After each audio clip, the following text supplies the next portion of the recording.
want to welcome you and thank you for coming out on Sunday Super Bowl. And we understand maybe it's a different audience. But although the film crosses all walks of life, including Kansas City fans. exactly. Yeah. Should we start or should we wait? I heard she was just coming in, so I think maybe we can start. Okay. I'm gonna just dexterously open this water and hold this microphone. My name is Rachel Kushner. I'm a writer, and I write novels, and I also write about art, and I'm a long time fan of the work of Nan Golden, and equally a long time fan of the work of LAURA POITRAS. It's a distinct, different works. These two people, thinkers in our society that we're so lucky to have.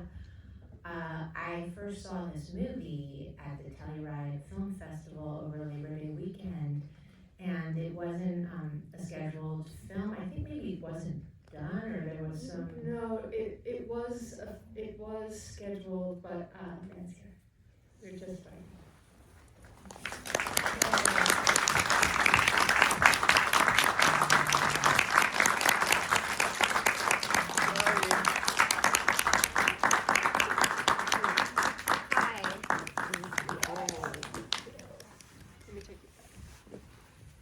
That was all choreographed. We told her to come late. Of course. Thanks for more applause.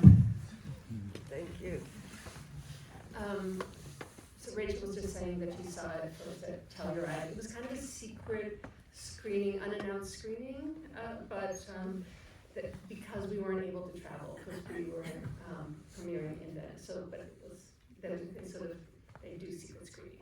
So the rumor spread that there was going to be an unscheduled showing of the film on Sunday morning. I think it was at 9 a.m. And I ran over there, and those who were lucky enough to get into the screening, were treated to what you were just treated to. It's really significant work of art, and I don't want to say too much. I'm mostly going to ask some questions, but I just wanted to share quickly my impressions of the film. I've now seen it twice. And it's a film that one can say so much about it, and it's about so many different things. And one can say, oh, it's a movie about generational trauma. It's a movie that reminds us of the Holocaust that many of us have lived through, otherwise known as the AIDS epidemic. It's a movie about the formation of an artist and her craft.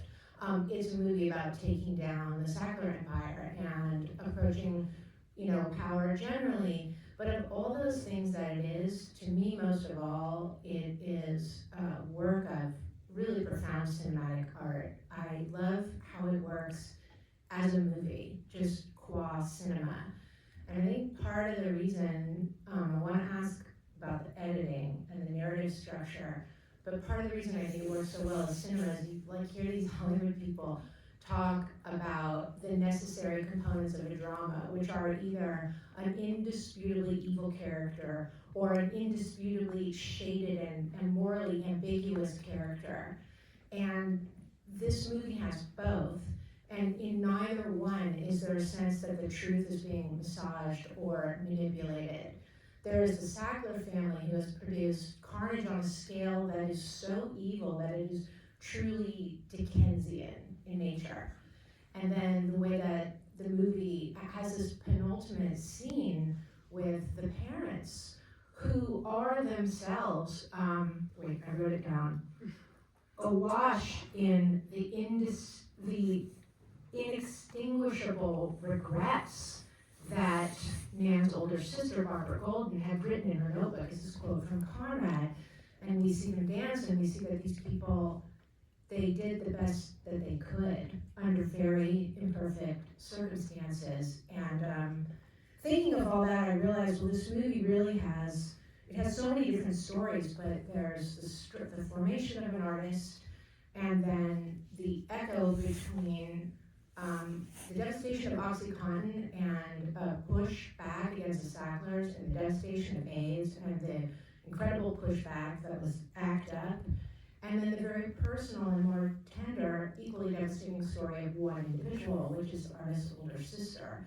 So I just wanted to ask both of you about how that incredibly delicate but very effective structure, how it came into place.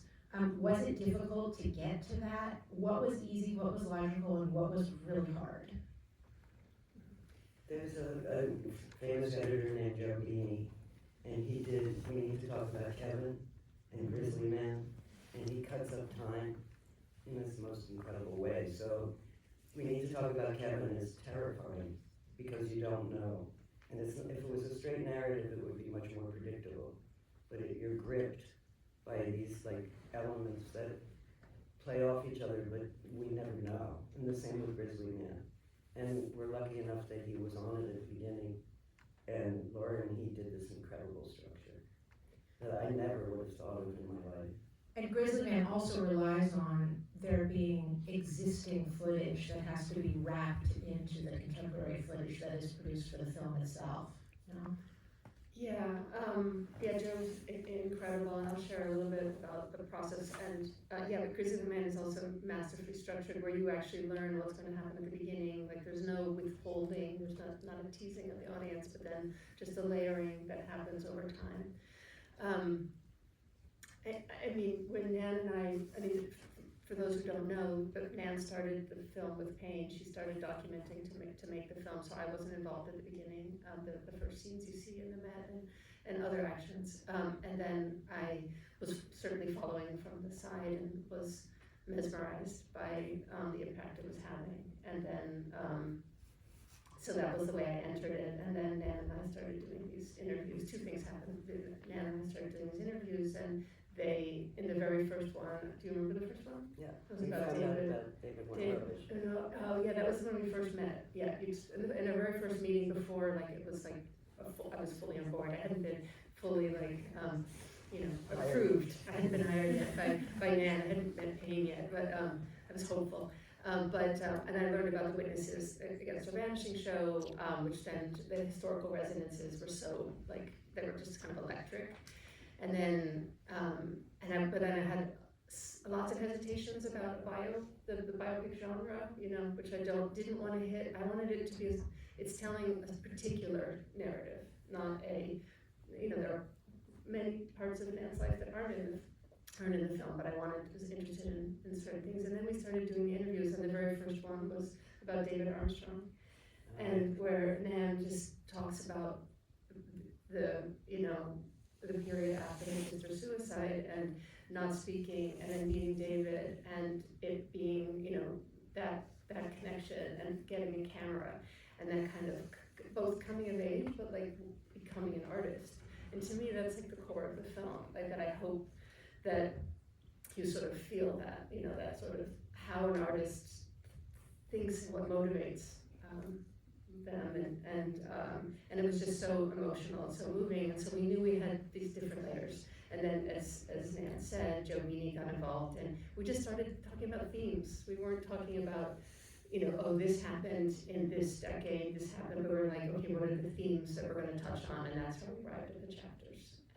And so, chapter 1 is merciless logic, the cruel society that destroys the vulnerable and rewards the, brutal profiteers who benefit off of people's death. So then that became an organizing principle.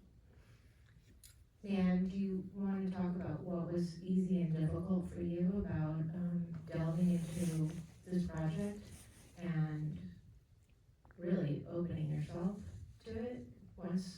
I imagine it's a different thing to be making a film about the campaign and Payne and Sacklers than it is to let Laura into your life to sort of deepen things. Yeah, and originally I thought it was going to be a film about Payne, and I didn't really think it was important enough for Laura Poitras, because I didn't have any state secrets. But then she became interested in individuals who fight against power in a different way. And so she kind of, I trusted her, kind of enveloped me and gave me faith in myself on another level. And then we started doing these very deep, very intense interviews, and Laura can interview like nobody. I would think, oh, this will be fun to talk about, and then it would be exquisitely painful. And she would just dig deeper and deeper. I gave her access to the primary documents, which I have trouble reading myself. Yeah. But I would, at the beginning, I thought it was a film about pain too. You know, I mean, I knew it would touch on Nan's work as an artist, it would have to, but it was an organic process and of us building trust. Yeah. I mean, for instance, the documents were something I didn't see. I mean, of course, not at the beginning. Organically, sort of, the process developed and layers were added.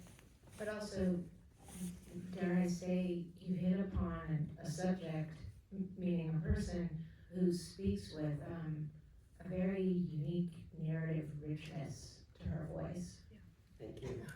Yeah, that's really important to me. I think it's the most important thing to me, is that I don't sound stupid.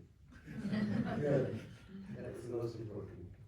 Well, you sound very honest and like yourself in the film, and there's a kind of touching reluctance that I think is showcased in that very first scene of the guards taking stock of what's happening in the Egyptian wing at the Met. And I thought the reluctant leader steps forth to speak to her subjects. Yeah. That's true. That's a good way to put it. Yeah. Laura, when you were speaking before about how you organically developed the structures for the film, when you mentioned it's such a personal film, so it's like I don't mean to be overly casual with this information that I now have been, that's been shared with me, but the period of time when Nan was not able to speak, when you did not have a voice before you met David, and after the suicide of your sister, when you mentioned that, I started seeing this through line of voice, not just from voicelessness to having an avenue and outlet for artistic expression, but then something that is beyond that, which is speaking up when it may be of benefit, especially to you, to stay quiet. And I'm saying that in general terms, but my second watch of this movie really made me think about that more when the detail came up of Leonard Bernstein refusing the National Medal, and I didn't know that history. And I thought, this is sort of giving us a path, but by a set of examples of people who would have benefited very easily from keeping with the status quo that's there for them and to reward them, and went against it. And once one person does, then more do. And clearly this is what started to happen with the institutions that stopped taking money from the family. But did you know that detail about Leonard Bernstein, or are these the things that get uncovered when you're researching? Did I know? Well, either Of one course of I you. knew. I knew Okay. what had happened. Yeah. Actually, and my mother dated Leonard Bernstein. So it comes full circle. See, I'm not really a good interviewer, because that's. I always assumed, So wait, can we talk about it? I always assumed he's gay. Probably. But a lot of women date gay men, right? Yeah. Myself included.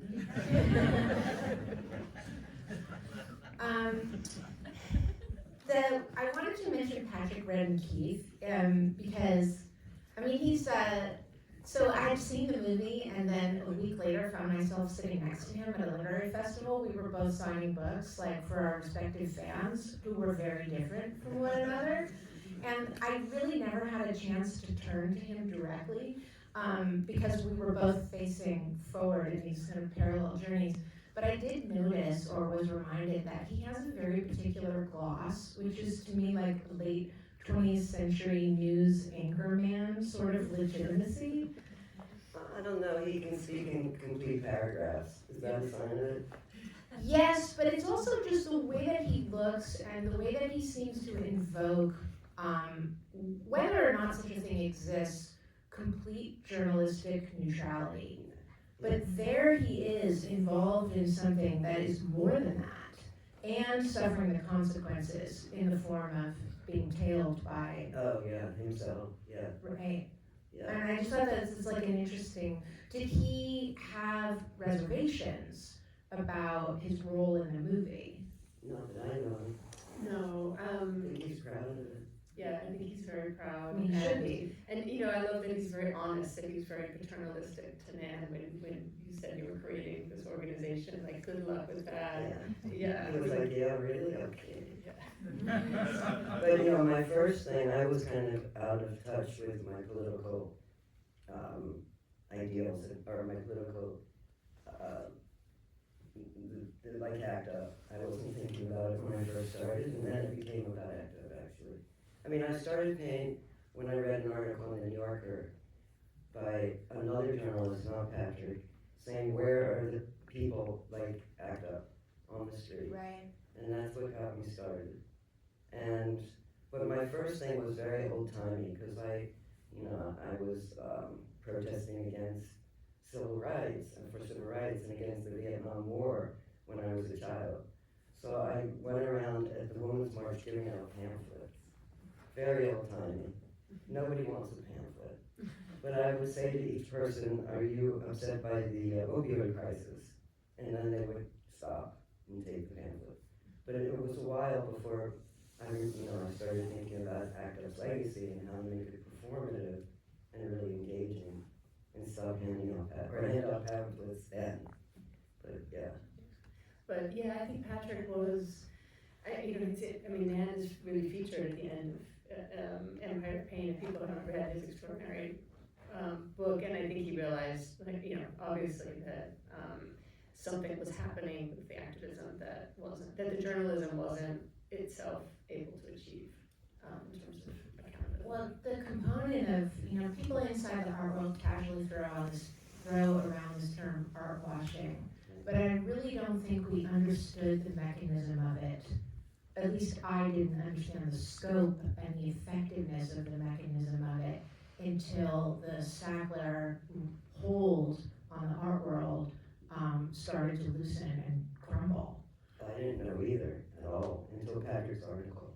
I mean, I was saying to Laura before this started that, before the screening today, there's that brief moment when we see Arthur Sackler in his white gloves, at least I think it's him in his white gloves, holding up this silver biblio from, who knows, somewhere in North Africa, Egypt.